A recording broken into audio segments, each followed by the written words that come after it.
Kalau kita baca Alkitab, ada banyak ayat yang dituliskan ya, itu tentang upah. Nah, salah satunya itu adalah dari 1 Timotius 5 ayat 18. Dikatakan di sini, bukankah kitab suci berkata, janganlah engkau memberangus mulut lembu yang sedang mengirik, dan lagi seorang pekerja patut mendapat upahnya. Ya. Jadi ini ada dua hal sebenarnya di sini ya. Yang pertama ini satu prinsip bahwa kalau kita mempekerjakan orang ya, jangan sampai kita lalai dalam memberikan apa yang menjadi haknya ya, menjadi bagiannya. Jadi ada ayat-ayat di Perjanjian Baru, surat-surat Paulus yang dia mengatakan seorang suami harus mengasihi istrinya, seorang istri harus menghormati suaminya, lalu juga tentang seorang ayah ya kepada anak-anaknya, lalu anak-anak pada orang tua, lalu ada juga seorang majikan ya, pemilik satu usaha atau orang-orang yang mempekerjakan orang lain ya untuk bekerja.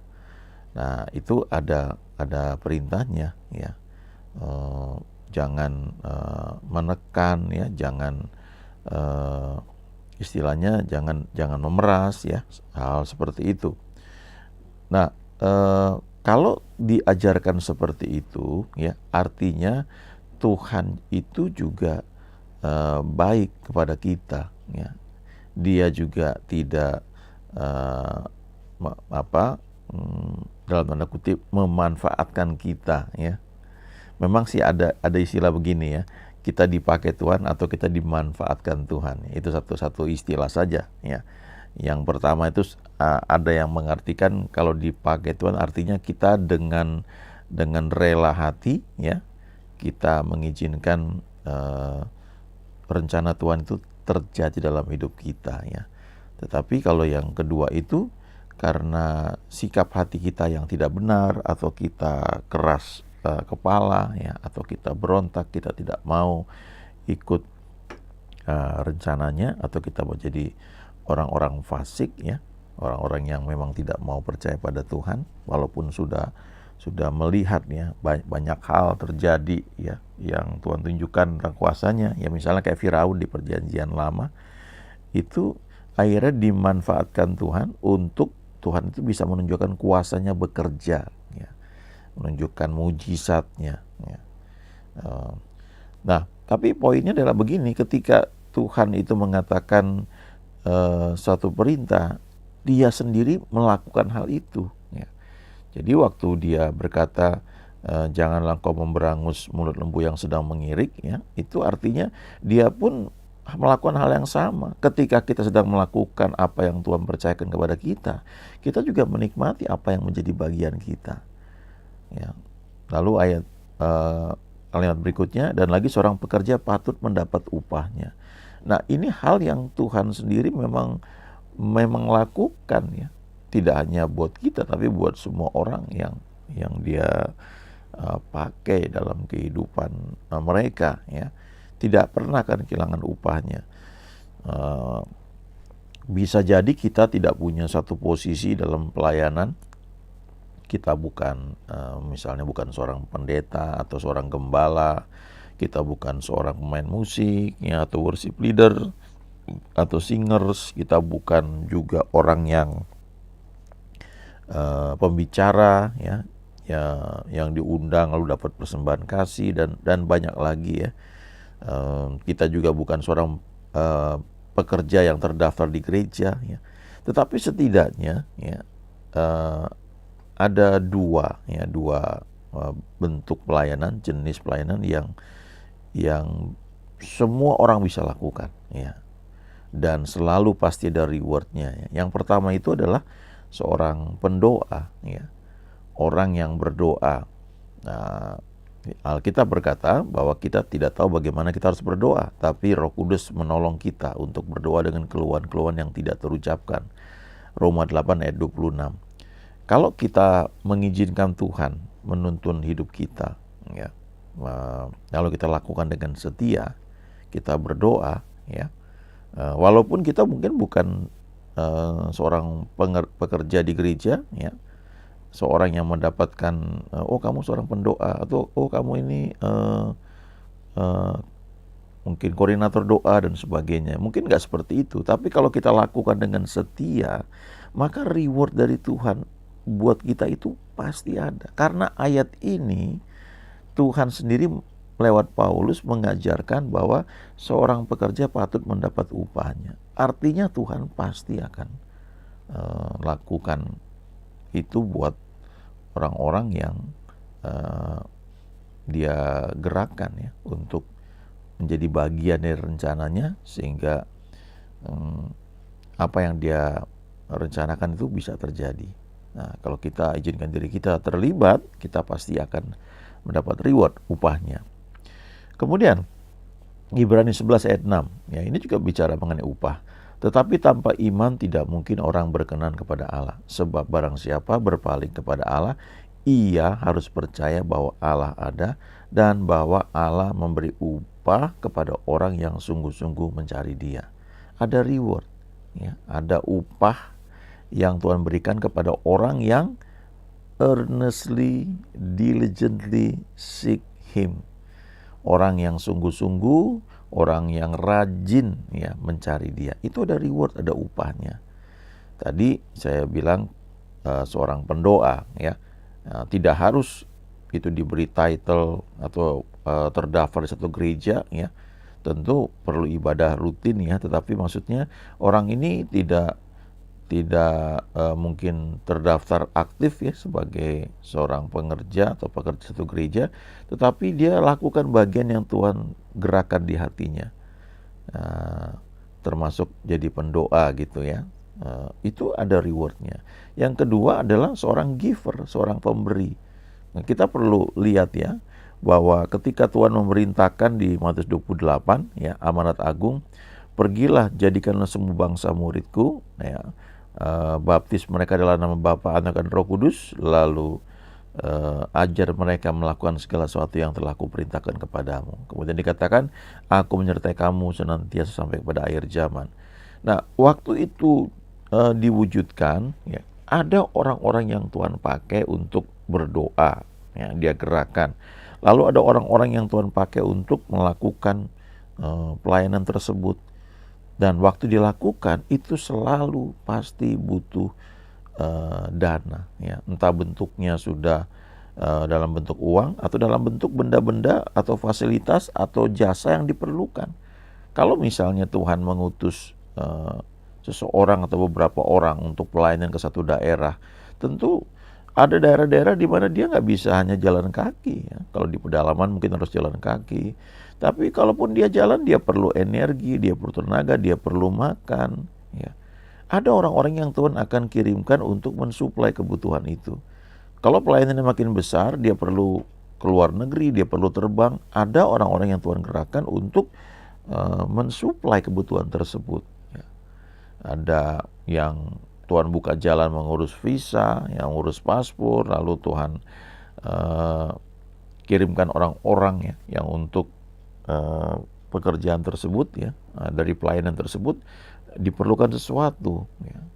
Di Alkitab kita lihat bagaimana Elia ketika Tuhan suruh sembunyi di tepi sungai Kerit, ada burung gagak yang diperintahkan untuk membawa makanan setiap pagi dan petang, ya. Minumannya dari sungai Kerit. Nah, setelah sungai Kerit kering, Tuhan perintahkan pergi ke Sarfat. Ada seorang janda yang diperintahkan untuk memelihara kehidupan Elia, ya. Nah, lalu ketika janda ini lakukan apa yang Tuhan perintahkannya lewat Nabi Elia, dia mendapat rewardnya, ya. Dia mendapatkan kecukupan makanan minuman, anaknya sakit tapi kemudian disembuhkan. Nah, itu rewardnya. Nah, jadi ada orang-orang yang Tuhan pakai memang punya kemurahan hati juga, ya. Ada yang suka memberi misalnya. Nah, itu kalau dilakukan dalam tuntunan Tuhan seperti dikatakan di sini, ya, lakukan dengan iman, rewardnya selalu ada. Dan orang-orang seperti ini tidak harus juga dia menjadi pendeta, menjadi main musik, WL dan sebagainya. Mungkin orang-orang biasa, orang-orang yang bekerja, ya. Tapi Tuhan pakai mereka ini untuk menjadi saluran berkat dalam bentuk finansial, misalnya mendukung pelayanan. Tuhan perintahkan beri kepada si ini, beri kepada si itu, ya. Dan orang ini menjadi kasir, salah satu kasir kerajaan surga.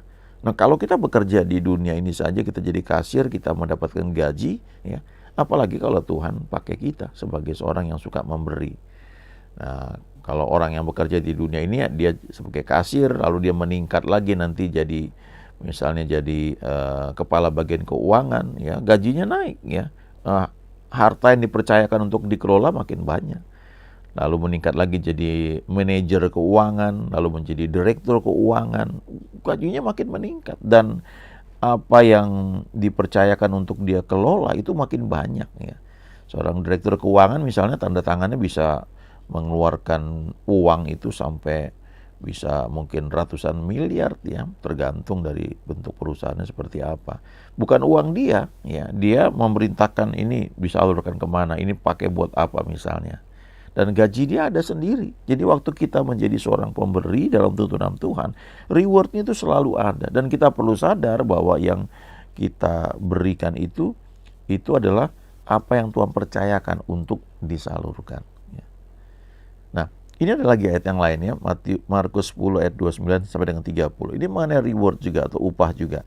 Jawab Yesus, "Aku berkata kepadamu, sesungguhnya setiap orang yang karena aku dan karena Injil meninggalkan rumahnya, saudaranya laki-laki atau saudaranya perempuan, ibunya atau bapaknya, anak-anaknya atau ladangnya, orang itu sekarang pada masa ini juga akan menerima kembali 100 kali lipat." Yaitu rumah, saudara laki-laki, saudara perempuan, ibu, anak, dan ladang, sekalipun disertai berbagai penganiayaan, ya. Dan pada zaman yang akan datang, ia akan menerima hidup yang kekal. Jadi ini ayat ini saja, ya, kalau kita renungkan, kita perlu baca dengan baik, ya, bahwa reward itu tidak hanya nanti, ya, waktu kita bersama Tuhan di surga, tapi di dunia ini ada rewardnya, ya. Gak pernah itu Tuhan tidak menepati apa yang dia janjikan. Dia selalu menepati apa yang dijanjikan, termasuk reward, ya. Memang ada masa-masa kelihatannya itu belum terwujud janji Tuhan, ya. Tapi kita perlu lihat juga, ya, setiap orang yang karena aku dan karena Injil. Jadi itu poinnya itu, ya. Bukan supaya kita dilihat orang sebagai orang yang misalnya kelihatan sungguh-sungguh atau murah hati, ya. Tapi tujuannya kita tahu bahwa ini karena Yesus, ya, karena pekerjaan kerajaan Allah, ya. Kita menjadi saluran berkat, maka pasti akan ada rewardnya. Nah, tidak hanya reward, tapi kepercayaan itu semakin bertambah. Seperti yang saya katakan tadi, kalau seorang kasir, ya, mungkin dia bisa mengelola uang, ya, apalagi misalnya kasir di kantor, ya, untuk kas kecil, yaitu uang-uang receh, ya, untuk mengeluarkan mungkin klaim dari karyawan yang baru melakukan perjalanan dinas, ya. Mungkin dia bisa kelola dana sampai jutaan, ya, atau puluhan juta. Nah, nanti ada lagi yang lebih gede lagi dalam pengelolaan gaji misalnya, ratusan juta sampai miliar, ya. Itu mungkin manajer keuangan misalnya, ya. Nah, antara kasir dengan manajer keuangan sama-sama mengelola keuangan perusahaan, bukan uang mereka, uang perusahaan. Nah, untuk itu ada gaji yang mereka terima karena tugas yang mereka lakukan itu, ya. Dan mereka lakukan dengan setia, ada promosi, ya, ada kenaikan gaji. Tentu gaji kasir beda dengan gaji manajer keuangan, ya, lebih gede manajer keuangan. Lalu kalau setia, ini manajer keuangan jadi direktur keuangan lebih tinggi lagi, dan dia mengelola dana yang lebih besar lagi, dan gajinya juga beda, ya. Itu yang dibilang reward upah. Nah, baik kasir lokal maupun manajer keuangan dan juga direktur keuangan ini mengelola dana bukan milik mereka, tetapi dana milik perusahaan. Nah, kalau kita punya mindset seperti ini, ya, ketika Tuhan percayakan kepada kita untuk menjadi seorang pemberi, ya, menyalurkan berkat yang Tuhan percayakan kepada kita, semakin banyak, ya. Misalnya begini, kan kita tahu ada persepuluhan, kita memberi, ya, ke pelayanan atau ke gereja. Nah, misalnya penghasilan kita 10 juta, ya, kita memberi dengan setia 1 juta, ya, kita hidup pada 9 juta. Lalu ada janji Tuhan mengenai pemberian, ya, ada banyak teachingnya, dan kalau kita lakukan dengan setia, maka berkat itu melimpah. Misalnya meningkat jadi 20 juta, ya. Nah, kita bisa hidup dengan 9 juta, harusnya kita bisa hidup dengan mungkin ada kenaikan lah 10 juta, 15 juta. Tapi kalau penghasilan kita sudah 20 juta, per sepuluhan 2 juta, ada 18 juta, ada banyak lebih yang bisa kita tabung, tapi bisa kita tabur lagi dalam tuntunan Tuhan. Dan akhirnya kalau ini makin meningkat, itu yang dipercayakan kepada kita makin banyak. Tapi kita semakin sadar bahwa itu bukan punya kita. Sebagian adalah benih untuk ditabur, sebagian itu adalah istilahnya titipan dari Tuhan untuk kita salurkan ke orang-orang tertentu. Ya, saya kenal seorang yang bahkan bukan orang Kristen, ya. Dia tuh bisa bilang begini, setiap rezeki yang dia terima, sebagian itu titipan dari Tuhan untuk disalurkan kepada orang lain, ya. Dan dia bilang kalau dia mengalami musibah, ya, entah apa saja, dia langsung cek, ya, apakah ada titipan dari Tuhan buat orang lain yang saya tahan, yang saya makan sendiri, ya. Apakah ada berkat yang saya terima tapi terus saya lalai mengembalikan sebagian untuk memberkati orang lain. Itu bukan orang Kristen loh, tapi dia ngerti prinsip itu, ya. Jadi ada reward. Nah, kita khususnya di Ibrani 12 kita perlu ingat, ya, bahwa semua itu harus dilakukan dalam iman, dalam tuntunan Tuhan, ya. Tentu ada hal-hal yang kayak misalnya begini, kalau kita sudah punya penghasilan tertentu, ya, kalau kita mau seminggu sekali makan di luar, ya, di luar maksudnya itu dengan keluarga, atau mungkin kita pulang kantor kita mau makan di tempat tertentu, untuk restoran dengan level tertentu mungkin kita udah nggak terlalu masalah, ya, karena penghasilan kita sudah lebih dari cukup, ya.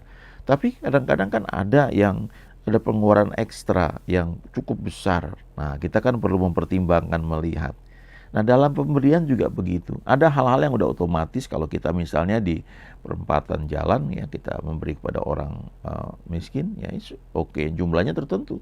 Tapi kadang-kadang ada tuntunan tertentu untuk memberi jumlah yang jauh lebih besar. Nah, kita perlu dalam tuntunan Tuhan, looking unto Jesus, the author and finisher of our faith, ya. Jadi dia menuntun kita. Misalnya ada proyek pembangunan, misalnya sekian tahun yang lalu, ya, saya ikut ada pembangunan satu tempat untuk dibangun jadi ruang pertemuan di mana kegiatan rohani dipakai di situ, ya. Nah, punya janji iman gitu. Saya ingin memberi sekian, ya. Dalam waktu 10 bulan misalnya, tiap bulan saya memberi sekian. Nah, waktu kita lakukan hal itu, kita perlu dalam tuntunan Tuhan senantiasa looking unto Jesus, the author and finisher of our faith. Step by step kita lakukan, sehingga ketika dapat berkat kita ngerti, oh, ini janji iman saya harus beri ke sana. Lakukan dengan setia, ya, maka bukan hanya benihnya itu balik kepada kita, tapi ada tuaian yang kita terima. Jangan lupa semua itu harus dilakukan dalam tuntunan Tuhan. Dan kalau kita lakukan dengan setia, kita akan melihat, ya, bahwa Tuhan itu memang Tuhan yang baik, ya. Dia memberi upah kepada orang yang sungguh-sungguh mencari Dia, ya. Dia memberi upah kepada orang yang rajin mencari Dia, yang bertanya kepada Dia, membangun hubungan dengan Dia. Jadi waktu kita belajar mengenal Tuhan, ya, bukan belajar tentang Tuhan, ya, mengenal Dia, ya, kayak kita bergaul dengan seseorang, ya, kita punya sahabat, kita ingin supaya hubungan kita tuh berjalan baik, ya. Kita belajar mengenal sahabat kita lakukan apa yang dia suka. Nah, kita akan menikmati, ya, pertemanan itu. Dengan Tuhan juga begitu. Kita akan melihat bahwa Dia Tuhan yang baik, yang dapat diandalkan, dan kita semakin sadar bahwa God is good, ya. God is good all the time. Haleluya. Amin.